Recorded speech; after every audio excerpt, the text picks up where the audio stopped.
Well, hey everyone, happy Thursday. Welcome to So What, the Marketing Analytics and Insights live show. I am joined by John Wall and a very special guest who is replacing Chris Penn permanently. Just kidding. Permanently. Oh, Just kidding. Welcome back, Ginny. thanks. Hey, I do like my semi-permanent role here. We're excited to have, and we felt like, so Chris is traveling this week. Chris, I think, is somewhere over the Atlantic right now. Complaining about British Airways. Right, we're Yes. just talking about rich people problems. Chris is like, these Right. seats are tiny. This These seats. This is like U.S. Airlines. These seats suck. I was like, oh boy. Whereas John and I are like, yes, tell us about the tiny seats. In business class. In business. Right. Well, so Chris isn't here. He's traveling. So Ginny has offered to sit in. And it's fortuitous that you were able to join us this week, Ginny, because we're talking about coaching. And we're talking about business coaching specifically. But I think that there's definitely some parallels with other kinds of coaching that we can draw. So let's just go ahead and get into it. So we wanted to talk about, do I need a business coach? And we have ways that we want to evaluate it. But before we get into that, since you yourself are a coach, Ginny, do you want to just sort of give a rundown of like what the heck it is? I think there's a big misunderstanding of what business coaching really means. Well, there are certain people who will go unnamed, Ken Jacobs, who like to differentiate coach versus consultant versus advisor. A coach, if we're thinking about it technically, is certified. So they go through a big certification process. There is a process that they use, and they are really specific about how they help you. They ask, I would sort of talk to them or relate them to a sort of a therapist. They ask you lots of questions. They help you get to the answer yourself. A consultant or an advisor is more what I do. I'm not certified, but I have experience, right? So I have experience growing an agency. I have an experience growing an e-commerce business. And then of course I have client experience. So I am able to work with other agency owners to help them understand things that they might be missing. I don't always act like a therapist. I sometimes give advice because I'm like, all right, let's stop complaining about this and actually do something. I also don't have the patience that a therapist has or a business coach has. And I think you learn some of that when you go through the certification. So I would say that they're two different things. A business coach is more focused on helping you come to the answers yourself, and they are certified. And then a business advisor or consultant is somebody who has the experience that you're looking for and can help you sort of move the roadblocks that are in your way. It's interesting because I personally didn't realize that, when people are looking for a coach, this is someone who should probably be certified as a coach. And I think that means that there's a lot of bad business coaches out there. Have you ever used a business coach, John? You're pretty certifiable. Yeah, I've never been to a licensed professional for counseling on any business stuff, but I did early in my career. I had career counseling. I went to basically a coach that helped me with the job hunt process and taught me a lot of things that were worthwhile about how you find positions, and that was worth doing. I mean, this was like 20 years ago, and I still paid like $4,000, to work with this guy for like, wow. Yeah, and it was huge. But this was the time too where the internet hadn't completely dominated and torn the space apart. Like there were still networks were still a thing, and yeah, the huge learning of that was you have to find the hidden network. It's not enough to just be applying for things. The people that get the great jobs know who to talk to and where to go. And I see that theme over and over again of gatekeepers. Coaches and counselors and advisors as gatekeepers to get you into other things that you normally couldn't get into by yourself. There's a best-selling author that we've done work with, and I've done a lot of stuff with, who has a coach who is his public speaking coach, and he's basically made him the public speaker. I mean, he came to him with the map of like, okay, here's, you need to have a book on this kind of stuff. You need to be doing this on this day, and then we're going to introduce you to this network here and get you into to be speaking. And that kind of coaching mentoring is huge. I mean, it's made his whole career. Right. And the thing with that's, again, going back to the hidden network thing, is that guy can only create, one person in a niche. And so, he's not taking any referrals. Like, just because that's out there and you want that, you can't even get it. They're like we're not going to refer anybody to him because he's already got somebody doing that thing in that space. So Interesting. yeah. And he can also charge whatever he wants. So And- that's a good way to specialize, right?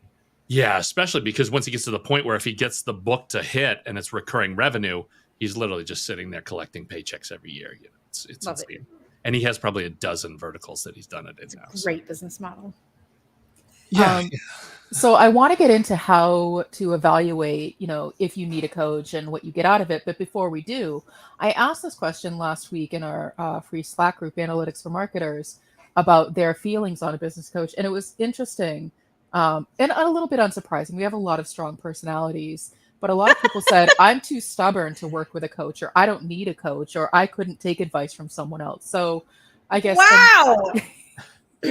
So Ginny, I know that you run up against a lot of obstacles in your career. What kind of a response do you have when someone says, I'm too stubborn to work with an advisor or a coach, or I don't think I need one? Well, first of all, they're not a good fit for me. We'll start there. But I think that's also, fair. Michael Jordan is arguably one of the best basketball players of all time. LeBron James is probably up there as well. They have coaches. They did not get there by themselves. You cannot get where you want to go by yourself. If you want to stay where you are and not have a coach, so be it. But like the best professionals, the people who are elite in their fields, all have coaches. Every one of them. Not just athletes, business leaders, therapists, scientists, engineers, they all have coaches. All of them. Every single one of them. I think there's a misunderstanding that if you hire an advisor or a coach that you don't know what you're doing. And I don't think that that's the case at all. I don't believe that any one person can see 360 all the time, can know everything going on all the time. And it's exactly right. It's not a knock at your intelligence. It's not a knock at your skill set to have that person on your team, to have that person working with you. It's really actually a sign of high emotional intelligence that you recognize you can't be everywhere at once. Yeah. How does that work though? How have you guys seen that in practice then? Because I see this, there's the two things, right? There's conscious incompetent, where everybody's like, yeah, this CEO can't do public speaking. Like, we need to get him a coach to get him straight. But then there's unconscious incompetent, where, maybe nobody knows that this person's a bad negotiator and they need help. I mean, is it basically, does somebody just have to have the guts and love them enough to just say, you need some help with this? Like, you need to go take care of this? Or, is there any other way that comes around? Yeah, I mean, probably on the unconscious side, I would imagine, yes, in most cases, you have to have somebody either on your team or a family member or a close friend who says, hey, it might be worth it to check out an advisor or a coach to help you with this. Like a really good example is when I started my business, I came from the big global PR firm world. And so I thought that that's how I had to run my business, with lots of process and lots of procedure and memos from the CEO and sort of that distant relationship with the CEO, with the team. And because of that, I wasn't a great leader. And our churn was really high when I first started the business, and I couldn't figure out why. And I remember sitting with a friend, and he said, maybe you should talk to a leadership coach. And what I learned from the leadership coach was astonishing. Like, I was terrible. I thought I was good. I was not good at all. I was a terrible leader. And because of that, I also was a terrible communicator. I mean, this is something that I do for a living, is communications. But because I wasn't able to translate my communications expertise to leadership, it was bad. And he was really good. He was very frustrating, but he was really good in the perspective of me saying, okay, this is my challenge. And he'd go, so what do you think you should do? And I'd be like, well, that's why I'm asking you. I hate that. But that's what coaches do, right? They have to help you get to the answer yourself. Because if they give you the answer, and I'm guilty of this, like I'll give the answer and my clients will say, I'm not going to do that. So you sort of have to get them to the answer themselves so that they, A, think it's their own idea, and B, are ready to invest in that idea in that change. Mm-hmm. Yeah, I find nothing more frustrating than super frustrating. I mean, so I have a coach and an advisor, and she frustrates the hell out of me because she says that to me all the time, Ginny Dietrich.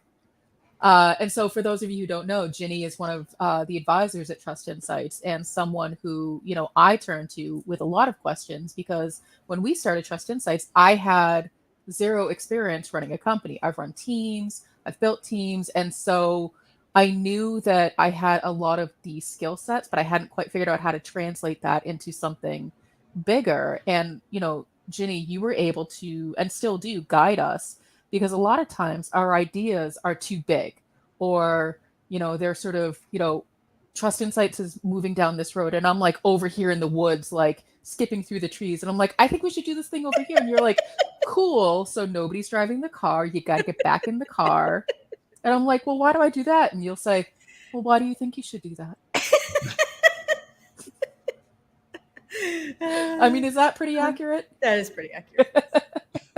But we recognized very quickly that, we all collectively had a lot of experience, but not enough of the right experience, which is why we thought it made sense to bring in someone who had the right experience. And it's been incredibly invaluable for us and for me to have the right kind of advisor. I interviewed a lot of different advisors before Ginny and I had a chance to meet. And it wasn't until Ginny and I met that I was like, I don't need an advisor. I don't need these people. I don't want to talk to these people. Nope. And then Ginny and I met, and I'm like, yep, okay, that person can help us. And it really is. It's about chemistry. It's about the right fit. All of those are important. And so when we think about evaluating, do I need a business coach? I always love an excuse to bring out the 5P framework. So the 5 Ps are purpose, people, process, platform, and performance. We also love alliteration because we're all marketers. It's very nice. So it's very nice alliteration. Yeah. I'm teaching Addie that right now, alliteration. Like I'll have her say, okay, today is Thursday. So what should we say? And she'll be like, it's a terrific trying Thursday. Like she'll come up with 3 T's, and then she'll go literacy. And I'm like, alliteration, literacy. So close. So close. Well, and I needed there. to make sure that the alliteration wasn't something that like would start to be like a stutter, or that could be lispy either. So with this one, you get to like spit on people a little bit. Purpose, people. Yeah, you do. You're right. We're having a good time. All right. So we start with the purpose. So, I'm sure, and you've both worked in enterprise-sized companies. How often does someone say, you know what, let's just hire an advisor, let's just hire a coach, without any real forethought into what this person is going to do or how you're going to measure success? I almost never in like corporate Fortune 500, because that's the domain of, hey, we're upper level managers who are managing mid-level managers. Like we will never admit weakness on anything because someone will just take our office tomorrow. So you've got to find, there's 2 areas. One is if, you actually are in a normal culture, more like a mid-sized organization where people realize you need to have ongoing education and you need some help. Or, and one thing that we see all the time is there's some weird either new technology or new market or something that's just the company doesn't have any experience in, and they know that, so like with AI and marketing, you're like, yes, we need to go find somebody to come in here and talk to us about this because nobody in-house has this experience because it's either brand new or it's, some crazy thing that you need experience that you just can't get normally. But yeah, that's kind of the angle for it. It's a tough sell. And it's another thing that's always network bound too. People show up with already coaches that they've used in the past or they like. It's not a matter of like, hey, we've got a problem. Let's go just randomly send out an RFP for 5 coaches. Like that's just asking for a circus. Yeah. I agree with you, John. And one of the things that I see from my side is huge companies will hire me specifically to come in and teach their teams, their comms teams, something specific like the Peso model. But it's a one-time thing, right? There's not the coaching. It's just we need this quick, like very macro level education on what this is. And then we'll take it internally and we'll run with it. So it's usually a 1 or 2 day workshop kind of thing versus an annual, I'm meeting with you every week trying to help you implement this internally. Mm-hmm. How many times have you been horrified by that? Have you gone in and like done Peso training and then come back 2 years later and like there's all these weird Peso offshoots that they don't normally do it. Like they'll take 1 or 2 things because they don't at a macro level. It's really hard to say, oh, great. Yes, we can implement that. And, have to deal with all the silos and all of the stuff, right, internally. So usually they do one or two things and you'll see them do that really well. And they call it the Peso model, but it's not. Yeah. Amateurs. It's hard. Like, I understand. I've spent the last 3 years working inside organizations. It's hard. I get it. Well, so on the vein of, trying to figure out why you would want to bring in an advisor, we start with the first P, which is purpose. And with that, you create a user story. And this user story deconstructed tells you everything you need to know about the other 4 Ps. And so, we can use the Peso model as an example. So as a comms director, I want to hire Ginny so that I can teach my team, the proper way to execute Peso. And so as you start to go through the user story, you have the persona, the want to, and the so that. The persona is the people that you need from the 5 Ps. The want to is the process and the platform, and the so that is the performance measure. And I think this is where a lot of people get hiring a coach and advisor wrong, is there's no clear-cut outcome. There's no deliverable. There's nothing to measure. They're just like, okay, so our CEO, he's flailing. Let's get him an executive coach. And then how do you know he's no longer flailing? What are those tactical measurable points? What are those milestones? And I think that a lot of those conversations just don't happen. Has that been your experience, Ginny?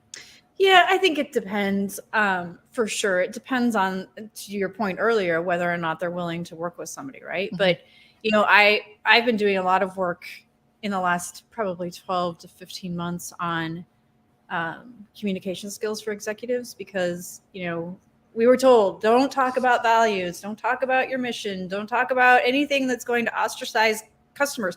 And most executives, CEOs, have been told that their entire careers. And then the last 3 years have turned that on their heads, right? Where now we're saying you should absolutely stand up for gun safety, and you should stand up for social justice, and you should be doing these things. And these executives are going, but wait, I've been told for 50 years I'm not supposed to do that, and now you're telling me I should. I don't know how to do that. And so some try on their own and fail. And then that's the reason for them to bring in a communications expert, right? So that's where we see a lot of it, is they've tried it and they have failed miserably. And their internal teams are like, yeah, let's not do that again. Let's find somebody who can help you with messaging and presentation and the right words to use. So with those engagements, as you are, advising executives through communication, do you set up a deliverable schedule, some milestones, like we're going to meet this often, or, this is how many drafts we want to go through, and sort of really sort of put those guardrails and set those expectations? Yeah, it certainly depends on the situation, but usually it's you meet at least twice a month, and there's very specific goals, right? Where we're trying to help you be ready for the next thing. So this is a terrible example just in terms of society in general, but the Nashville shooting, just a couple of days ago, right? There was an article in CNN this morning that talked about how corporate America has gone silent on gun safety, and that's not okay. So you in that instance, we would help an exec be prepared for the next time this happens, so that they're not silent, so that they are doing the right things and they know exactly what to say. So we can't really control when that's going to happen, but we can control them being ready to be able to talk about this. These are our values, and this is our stance, and this is what we're doing to help make change, instead of sending thoughts and prayers. Yeah. How do you slice that? How do you, get them to take the stand that they want to take, but at the same time, kind of keep that aligned with their business? I mean, or is that the majority of what you're doing? You're trying to figure out the alignment between what they're talking about, how it goes to that's business. Right. Yeah. So things like gun safety is a really great example of that. Like, if we have one client who has brick and mortar locations in communities that are plagued with gun violence. So one of the things that we've recommended is that they start investing in the communities to help with education and, after school activities and things like that, to get kids off of the streets. And that's completely aligned, because they don't want guns coming into their location, and they're in these communities that are plagued by gun violence. So if they're investing time and money into those communities, they can actually make a real difference. So those are the kinds of things that we do, is help them align their stance, their values with what the business is doing. So I can see, for someone who's not sure how that, thinking came about, using the 5 Ps in a user story could help start to bring out those details. And so, in that instance, you have the, as the, business owner, I want to ensure that the guns won't come into my brick and mortar so that we can ensure the safety of our customers. And so you're like, okay, I can start to deconstruct this. And so I know what my purpose is. I know why I want to do this. And then you can say, all right, how do I start to prevent some of these things from happening? That becomes your people in your process. And then with the platform, that might be, how do I get the message out? Or how do I demonstrate that these things are happening? And then your overall performance is that the thing that you don't want to happen doesn't happen. Yep. And I think it's a really just succinct way to think about, why am I bringing in an advisor, or why am I, looking to do some executive, coaching or communications coaching? There's got to be really tactical reasons why you want these things to happen, because it's not an inexpensive endeavor either. Right. If you're asking someone to come in and basically tell you how to do something or teach you to do something, you have to imagine, especially as the stakes get higher, when you have human lives at risk, or, whatever the situation, it's going to be really expensive. Yeah, it's not inexpensive. I have a client, one of my clients, on a much smaller scale. Her challenge is to, effectively communicate, but she's not someone who has a lot of authority, but she's asked to give a lot of really hard communications across multiple teams. And her enterprise-sized company tends to be pretty siloed. So a lot of times people don't know who she is or why she's asking certain things. And that's something I've been sort of coaching her through as well. And a lot of times her default stance is, well, can you just write it for me and then I'll just change the names and send it? And, for the sake of time, sometimes we do that. But my hope is that she's learning some of the communication. But as we're talking, I'm realizing that's exactly the wrong approach, because she's not then learning it for herself. She's relying on a crutch of someone else to do it. So in terms of advising and coaching, like, where do you draw the line of, let me just do it for you, it's just faster? I never do that, ever. All right, well, like I said earlier, I might say to you, this is the recommendation I make, and I may give you like the path to go down. But I never ever do the work. Because usually I'm not paid to do that, but also you're never going to learn how to do it if I'm doing it for you. Yeah, well, and that's an interesting setup too that we're talking about too, because like in one situation you're coming in and you're just saying, hey, I am the coach, and so this is how that works and the way it goes. But then there's this other thing we see all the time where you come in as the service provider, some kind of vendor, but you end up coaching your customers because you have, whether it's more knowledge or whatever, but you start to build that coaching relationship. How does that continue to go? I mean, you can never make it a formal coaching thing because you can't get away from the actual client work that needs to be done. Or is there some other way to spin that? Yeah, I think it depends, of course. But we have a client relationship right now where we were brought in to do the work. And as the relationship has evolved, we've helped them build their team. So it started with one person on the comms team, and now we're up to 5. And so we've started to take a step back in terms of actually doing the work, but the team that they've hired is pretty young and inexperienced. So we continue to provide input. And like today I got an article that one of them had written, wanting feedback. And I was like, okay, so I have to actually, instead of rewriting it or, providing track changes, what I'm doing is taking it and saying, okay, I want you to think about it strategically like this and outline it this way, so that they're still doing the work. I'm just helping them reframe in their minds how it's the strategic direction of it. That's really the ideal way to work.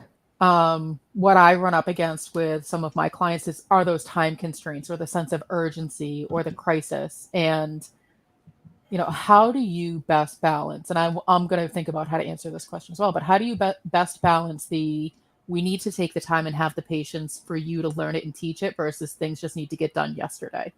I think it depends on the relationship. I mean, if you're hired, like to John's point, if you're hired as a service provider, then just do the work.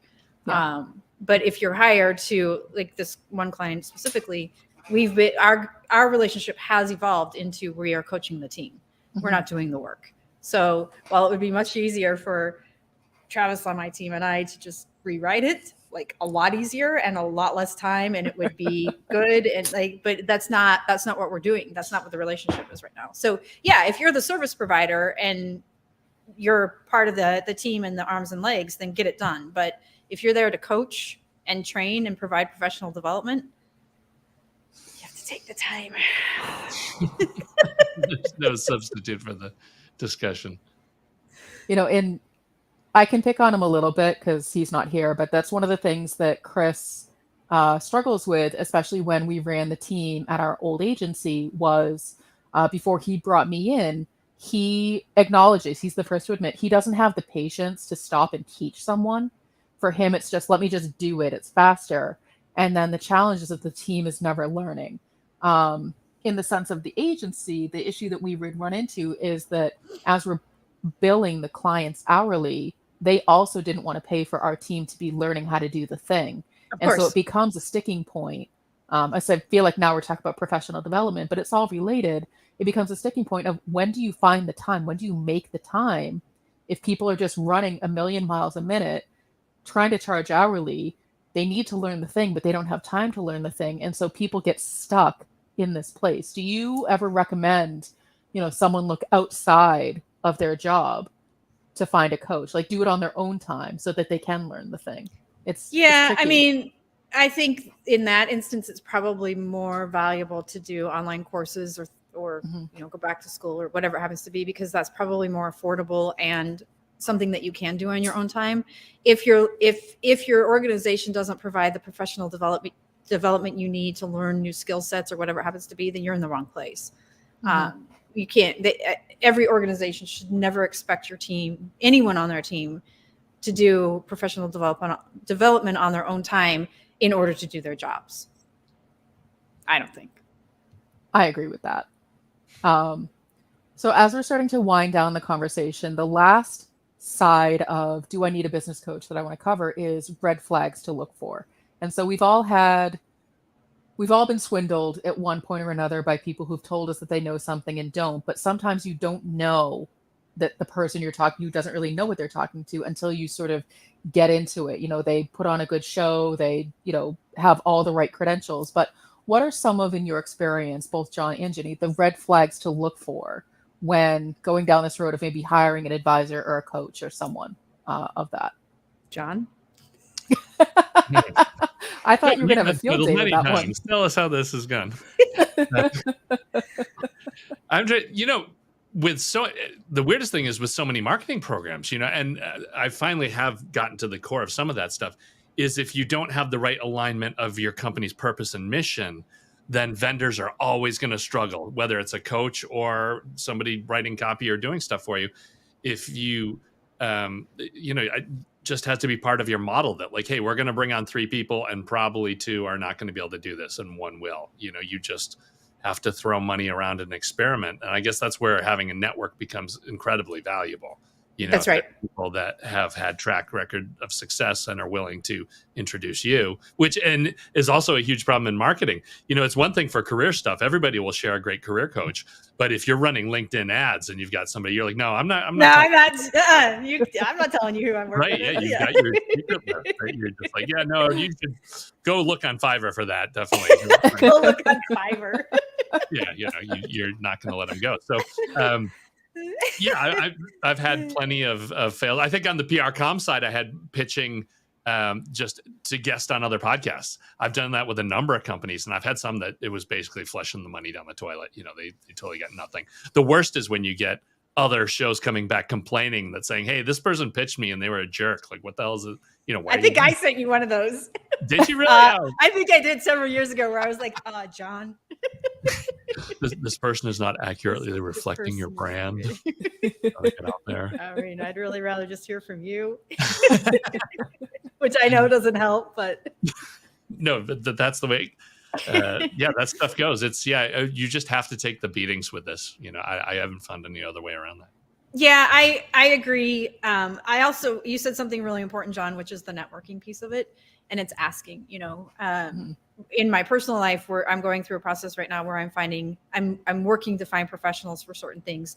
And in many cases, I just don't know. Right. So I don't know what questions to ask. I don't know what to expect. There's a lot I don't know. So I'm relying on my network to say, we've worked with so-and-so and so-and-so, so give them a call. And then what I'm doing is I'm paying really close attention to how they're spending time with me when we're having the conversation. First of all, it's chemistry for sure. Like, do I like them? Because these are people that are going to be in my home. So I have to like them. Second of all, are they educating me or are they condescending and talking down to me? And in many cases, if I say, I'm a novice in some of this stuff, so I'll say, well, tell me about this. And if they are really condescending, then I'm like, nope. So it's that kind of stuff that I'm paying attention to. But I think, John, you're right. It's really about who does your network recommend? And then, you have to assume that if, like Katie or John, if I said to you, hey, I'm looking for a web designer and you referred two to me, I would assume that both of them are good and that you have a good experience working with them, right? So then I can pay attention to, do we have any chemistry? Is this somebody I want to show up to a weekly call with? Are they going to meet their deadlines? That kind of stuff. Yeah, I think that's incredibly important. I always ask my network first for anything.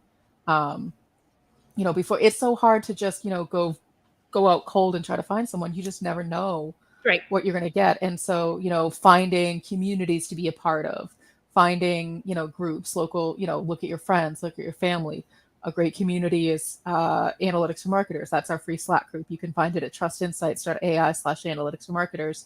Again, we found that we asked the question last week, and people are constantly asking for referrals for, social media people, for experts in LinkedIn ads, for a variety of things. And it's a group of trusted people now that we've built that, if someone gives a recommendation, they know that it's that person's reputation, but also their own personal reputation to say, well, you referred this person to me, and they shut the bed.